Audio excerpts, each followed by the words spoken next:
Hello and welcome to another edition of the KC Realtor Roundtable. I'm your host, Marck, and really excited today to be joined by Matt Lewczenko. Did I get that correct? You sounded like a relative. That was as close as anyone's gotten without a tutorial. Well, I think you're the only guy I've had on board that has actually got the same problem I do, which is having a first name and a last name that is completely unspellable. Right. Because your first name no one would spell correctly either, right? Right. That's why I go with Matt with one T. So the full name is Mateusz. But early on, when I would leave that as a voicemail, no one would call back. So I had to switch it real quick to Matt. It's just Matt. Yeah, it's Matt with one T. I love it.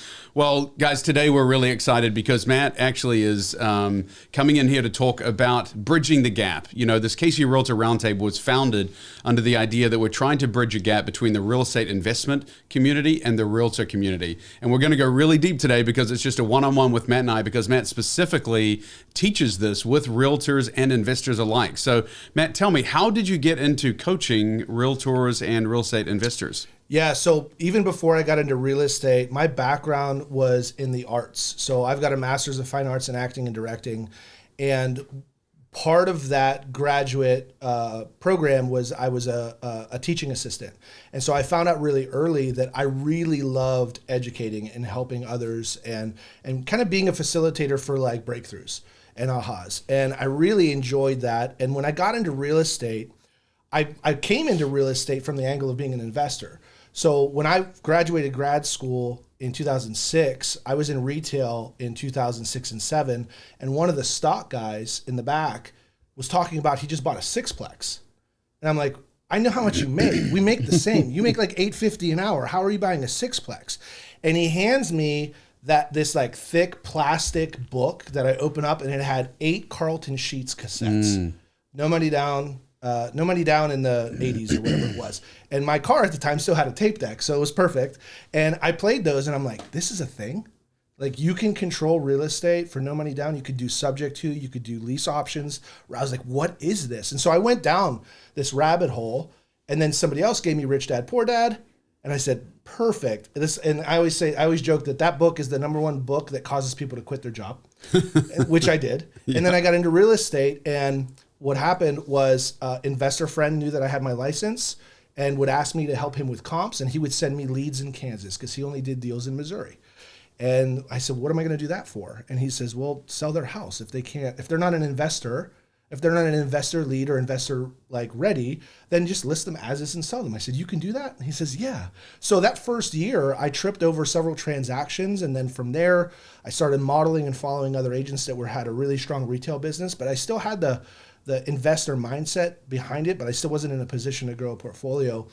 And I built my business quickly, and I'm not from Kansas City, so I didn't have a database. But you were here in 06, correct? I was here in 03 to 06 is when I moved here. Yep. 03 to 06. And all of my friends in my network were artists, and they weren't necessarily crushing it in the financial game, right? And so I had to build relationships. So I would be prospecting cold leads, whether it's neighborhoods, whether it's bird dogging, whether it was for sale by owners, expired. So let's slow down a little bit. So was your first foray, and so you took the Carlton Sheets tapes, listened to them. Was your first deal as a realtor listing someone else's, or did you do your first investment deal before becoming an agent? I didn't do my first investment deal until I was 3 years in as an agent.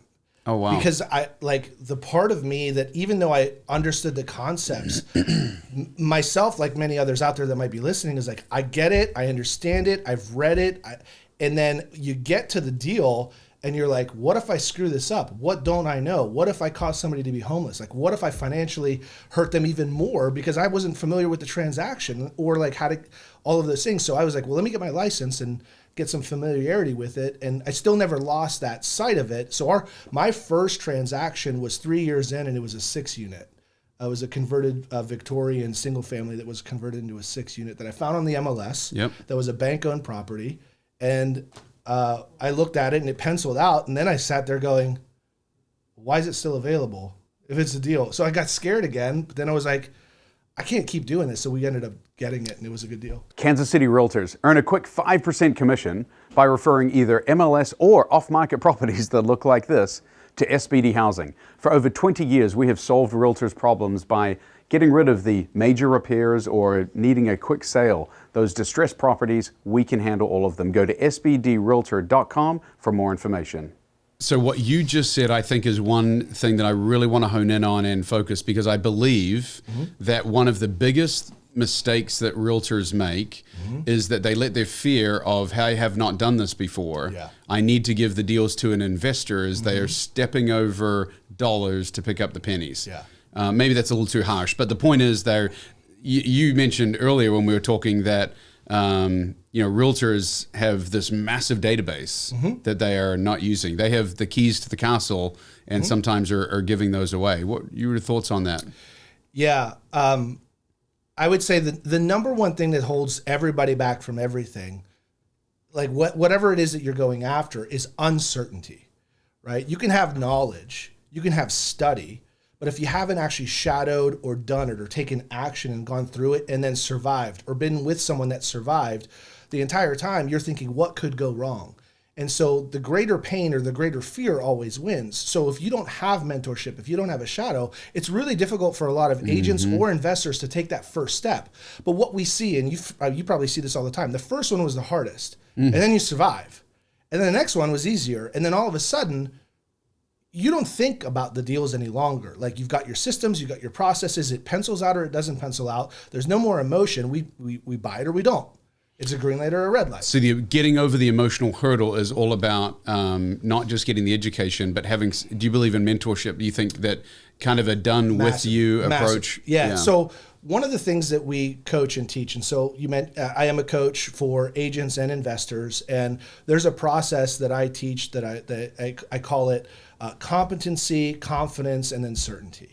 And when someone's getting interested in investing, they've got to gain competency. And there's 3 levels to it. The first is study, right? And for me, I got the cassettes. I listened, which led to the next book, which led to the next book that also told me to go to an investor meetup. So I was studying, I was learning. It's also the lowest level to gain competency. Yep. The next level, though, is I met an investor. And I said, can you just walk me through your deal? So I'm now living this deal with him with none of the risk. So I'm watching him tackle these obstacles and these challenges. And if something goes wrong, I go, oh, good for you. How are we going to fix this? And I still have no risk. And then he does it. And I go, oh, so you survived. And if I did it, I would have survived. So now that next level of competency through that mentoring and shadowing allows me to go, okay, I'm going to take the next step and I'm going to take action, but I need you behind me to outline what am I missing. Which could be a JV or rev share or paid mentorship or something like 100%. that. 100%. You got to believe that you've got, you're a believer obviously in coaching model, but in also JVs and partnering, for success, rather than trying to just everything you're on an island trying to do yourself. One of the biggest and best mentors that I've ever followed says, I've never owned or done 100% of anything. And I've done a lot more than you ever will. Right? It's not about the size of the deal. It's the fact that I can do several before I would ever do the one, because that one could tank you. Or it could stop you, et cetera. So study, shadow, and then do it yourself with coaching, with mentorship, right, to get the deal done. And then that brings confidence. And confidence allows you to take a look at things, and confidence creates speed. And then confidence allows you to then have certainty. And then once you're in that side, the deals start showing up everywhere, right? Then your brain opens up, your RAS, your reticular activating system starts seeing opportunity everywhere. At every listing appointment, at every consultation, you're now hearing and seeing things that you never saw or heard before, because the fear is now squashed because you've survived. Yes. You've achieved and you've overcome, and that creates so much energy around the opportunity. And that's where people get stuck. They study, they don't take action, or like you said earlier, they're looking so much at the percentage of the transaction and I don't want to do anything for 25% or 50% but that's exactly what's holding you back from they're minimizing. Yeah. They're minimizing the value that the person who's already done it brings to the table. 100%. The context, the experience, hey, don't worry about this, the connections that will bridge the gap between, hey, the foundation's crumbling, to, hey, don't worry, the foundation's now fixed and we can move on. Yeah, because the thing is it's not a cost. And one of my friends, Samantha Salem, says it's not a cost, it's tuition. Right? Your partnership isn't an expense. It's obviously it's a cost of sale because it's a part of the deal, but that's the tuition. That's the price to pay to get to the next level of competency and confidence. So Education is so freely available these days. YouTube is quite literally, you could never go to university and be one of the most educated people ever just by the YouTube content and what we have available to us. Yeah. The confident, that next step, what is from 0 to 1? What would you say would be the thing that gets a realtor to become an investor? Like, hey, now I'm read up, I feel educated, I've done a hypothetical in their own mind, but now they have to actually put their money on the line. How do they go from 0 to 1? So for me, it was like, it's about creating an opportunity cost or creating a pain. The pain of staying still has to be greater than the pain of taking action. And so if I looked at every deal that I penciled out and then I look at it and I saw it closed and then I saw it flip and then I saw the number that was attached to it, like I would start figuring out, okay, these last 3 years I looked at 5 properties and they all made 40 grand. Well, that's $200,000. Like I lost $200,000 because I didn't have the guts to like take action or partner. And so everything I look at is like, if I pass on this, I'm losing 40. Like that was, for me, that was the opportunity for my wife to quit her job and then to be home and be a mom. Right. And so I had to create so much opportunity cost of not taking action that it forced me to go forward because I couldn't afford to not any longer. Like I'm like, this is insane that I know exactly what to do, how to do it, and I'm not. I'm literally losing money by not taking action. And is that you had mentioned like the mindset of a decisive investor? Yeah. Is that kind of where you go to with the mindset of a decisive investor? Yeah, it starts with that. Well, it starts even before that, because when we talk about, first of all, why are you in this? What's the mission? Like, what's your money mission? Like, what's the purpose of your wealth and your legacy? And if it's just for the accumulation of more, that's fine, but it's not going to be very satisfactory. And you're not going to be willing to do the things it takes to really truly achieve wealth and legacy. So we first have to create, okay, once you get past survival mode, you get into thrive. You've got enough money to cover your bills and save a little bit and have great vacations. Well, the next step is legacy. Like, what are you doing today that your estate and your family is going to have forever? And when we get really clear on those things, that's then what can fuel or push the investor to go past the uncertainties and then really start digging into, okay, this is certain. And now, not just this one, I know that in order for me to hit this legacy goal in 5 or 6 years, I've got to do 6 this year and then 12 next year, and then maybe start looking at some creative opportunities to wrap and make packages and start doing some exchanges and things like that.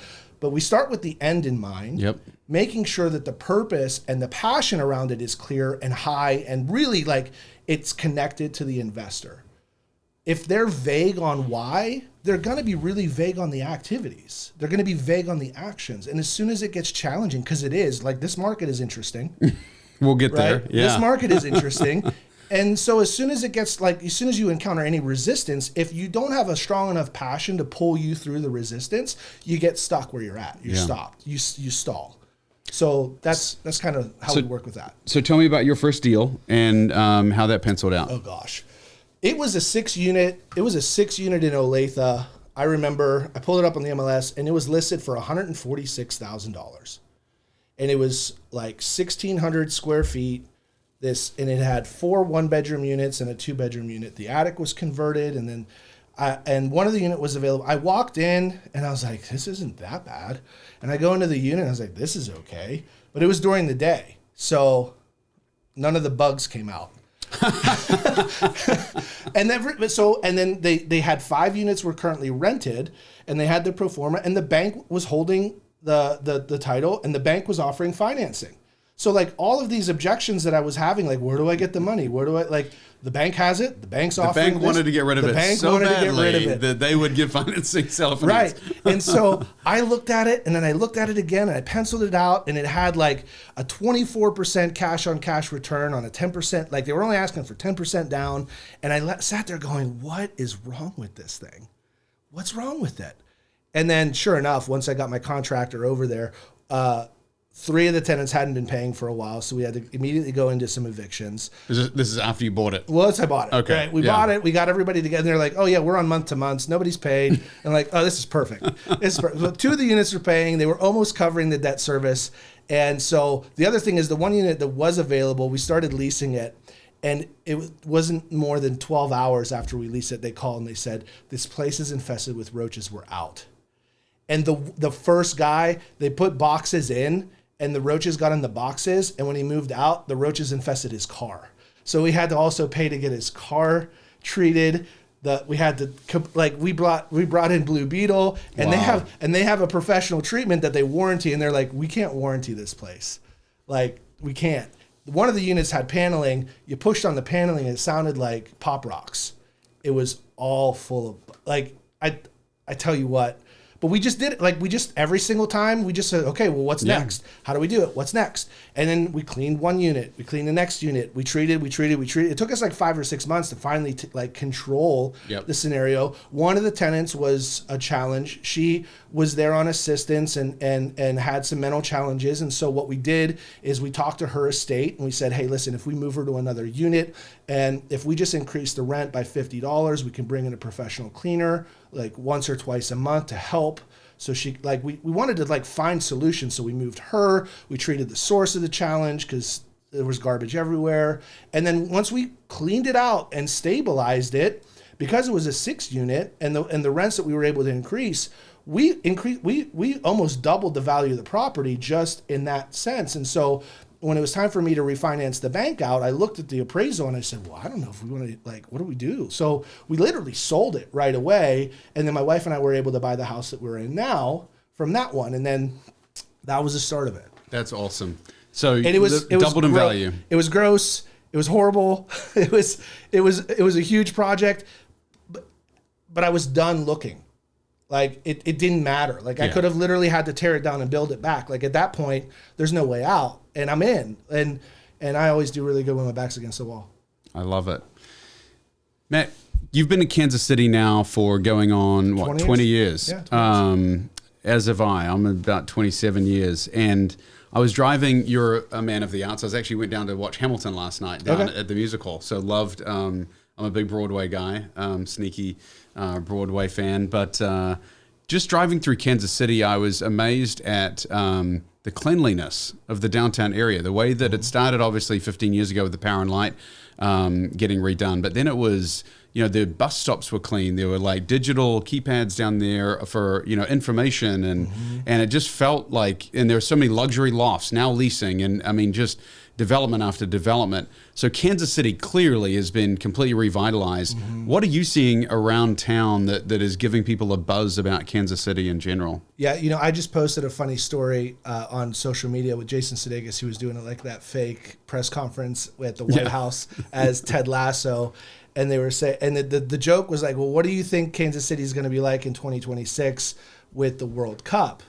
And he said, here's the problem. Once everybody from the world comes to visit Kansas City, no one's going to move, right? No one's going to want to leave. And I truly believe our market especially is one of the most undervalued and the hottest markets in the country, right? We're no longer a flyover state. The new airport's incredible. Yes. With the draft happening this year, with the World Cup, with the curve. I mean, one of the things that brought me to Kansas City, a lot of people don't know this, is that Kansas City is the highest concentration of professional theaters per capita in the country. More than Chicago, more than Seattle, more than New York. Right? The cultural community in Kansas City is so strong, and the healthiest of all civilizations have high arts. Right? We don't talk about that a lot. No. And yet that, because when there's any kind of depression or struggle, what's the first thing that's cut? Arts. Well, we have a thriving art community, which is a key indicator to the health of our community. Right? Once those start going down, then we're really concerned. But I believe, and the reason why our inventory situation is so low and why we're still, even though volume is down 37% this year over last year, this month over last year's same month, units are down 29%, but we're still 6% up in median sale value, right? Inventory is still creeping up, but so is value. The reason is that our supply is still so low, and we have so many strong qualified buyers, and we're still one of the most affordable markets in the country for the quality of living that's available. So I don't know how much of a reach this has, and I hope it doesn't go too far, right? Because because last summer, I mean, everyone that's been in the market still felt what a lot of the institutional money was doing to the market. There's still a place for all of that, and yet there's huge appreciation opportunity in the city. So where are you? So outside of coaching, are you still active as an investor and a realtor? Yes. Yeah. So talk to me a little bit about your non-coaching business. Yeah. So we've got a team. We got a team here in Kansas City. Mainly, I do referral business right now, and then I coach a lot of the agents that are part of our organization and help them build their businesses organically through their relationships or through cold lead sources like I did as well. We're doing quite a bit of business in that capacity. I've got about 13 one-on-one clients on the retail real estate side. We've got about 20 clients on the investor agent side through our other coaching program, and several small businesses that are part of that as well. So the investments in general in Kansas City, you're obviously coaching investors in Kansas City as well as probably servicing some of them buying. What are you seeing as the hot areas or the hot markets, what am I trying to say? The not residential, commercial, industrial, like all the different industries within investing in and of itself. Which one do you see the most interest in? I mean, are you primarily a residential real estate investor, or are you working with investors that are getting into industrial and warehouse and self-storage and multifamily? Yeah, most of the investors that we're working at are coming in single family, small multifamily, not so much on the commercial side. So single family duplexes, fourplexes. So inventory there is way down, correct? It's down and tight. Super competitive. Right. What are you seeing, and when do you think it will open up? Oh gosh, my crystal ball is cloudy on that. I mean, last year we were talking that when rates were going to go up to sevens, we saw a little bit of a freeze, like a little bit of a slowdown in the market, but our inventory only went from 1 month of inventory to 1.6 months of inventory. Transactions are down. In order for us to even see balance or above, that we have to be bringing on so much more new inventory than we have right now. And so there's this choke point that we're seeing where sellers who refinanced at 2.7% and 3%, even though they would like to move, even though they have some needs or motivation, it's right now a conversation around, okay, are you willing to trade your 2.7 or 3% note for 6.5, 5.9, 6.1 at the moment, and then to be in the spot where you'd like to be. Obviously, situation and distress is still happening, and people are still having to buy and move. Yeah. But that's the inventory challenge with that is the sellers who would like to move aren't seeing the houses that they'd like to buy on the market, and they've got a really strong interest rate here to trade into, and so it's causing a chokehold on the inventory. That's what we're seeing. And so that's the navigation, the conversation, having agents that are adept at communicating and coming up with creative solutions for sellers and buyers in this market to open up inventory, finding ways of creating inventory. Yeah. So with inventory extremely low, I mean, clearly, although we're trying to trumpet the message that realtors should become investors and start buying and holding, a challenging market to do so, you would say. It's not the easiest, right? It's challenging in the traditional way, which means that if everyone is looking at it from this perspective, what are the opportunities that are not being looked at? Because everyone got fat and happy here, and that's what they're used to, so they're conditioned to look this way. So what are the ways that we can find distressed situations, not just the distressed property? Yep. What are some other ways that we can find people that have a really high pain that we can solve? Right. And so those are the kind of things that we're exploring with some of our people. You had mentioned top 5 real estate mistakes in a recent, or was it top 5 real estate mistakes? Let me be clear. Top 5 reasons people don't invest in real estate. Excuse me. Oh, sure. So I know in my stance on not investing in real estate, it seems to always be people will always give way more credit to what has happened in the past and very little to what will repeat in the future. And I mean that when I say I recently looking back, and I always say real estate doubles in value every 20 years in Kansas City, right? I mean, or faster. Yeah. And so, I said, I always say that, let me go back and check. So I just took the last 30, we've sold 33 houses, I think, year to date. And so I went back and looked at those 33 on the and those just on the MLS. And so I went back and looked at them, quickly pulling up the property history, and the ones that had record of prior sales on the MLS, every single one of them had doubled in value in at least 20 years. Some of them in 10. Some of the new inventory. Yeah.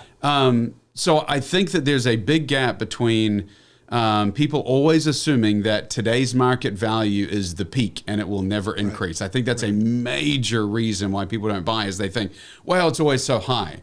It's like, if you look at Kansas City, it's pretty much like that, maybe like that, but it just goes up. Like a little micro dip, but if the further you zoom out, if you zoom out, it's a straight line. I mean, there's tiny, if you zoom in, there's little dips along the way, but they're not even dips, they're flat spots. Like, we had one dip for a short period of time. About 2009. That was about exactly right. And the $8,000 credit here just blew that up, because $8,000 in this market was huge. Yeah, 8%. Right? It was easily that, right? Yeah. So back to your stance on the reasons why people don't invest in real estate.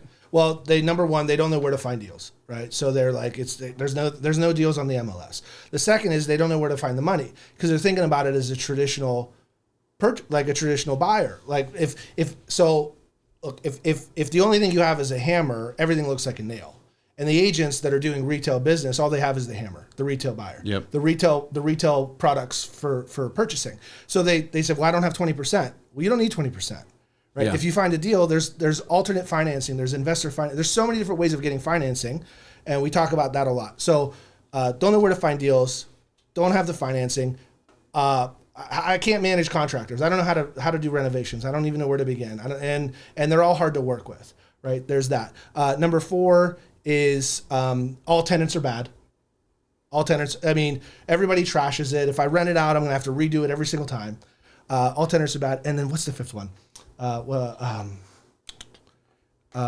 don't have the time. I got a full-time job. I'm doing all these other things. It's gonna it's like 2-3 full-time jobs. Yeah. And so those 5 things hold most everybody back. And then the thing is that those are all reasons people put to disguise fear, inadequacy, like just whether it's ego, not wanting to ask for help, not being like open to learning first and then shadowing and and that's what I was going to come to next, was just simply, there are so many meetups and masterminds and communities of self-growth and mindset. And again, we're come full circle. I think it comes back to mindset. At the end of the day, you have to know why you want to get into real estate to make sure that it's something that is the real estate can deliver, which is just long-term wealth accumulation. Some that are trying to just be speculative, real estate's not a good fit if they're the Bitcoin traders or the day traders in the stock market. They're like buy, sell, buy, sell. But real estate is the opposite of that. I believe that real estate is the buy and never sell industry. Right. There's nothing super sexy about $200 of cash flow a month. Every month, nor life changing. No, you're right. And at first, it's just 200, and then a 200 plus 200 plus, and then all the other advantages. So, yes, it is a long-term strategy. So you've got to be able to just say, all right, we're going to do this and not touch it, and we're just going to keep going and move forward. You're absolutely right. So for realtors that want to take the next step, so first of all, I would give you a shout out. I mean, clearly as a coach, do you coach people to help them begin investing specifically? Okay. Yeah, so on Facebook, we have a group called 52 Homes in 52 Months, the community. Go ahead and search that out.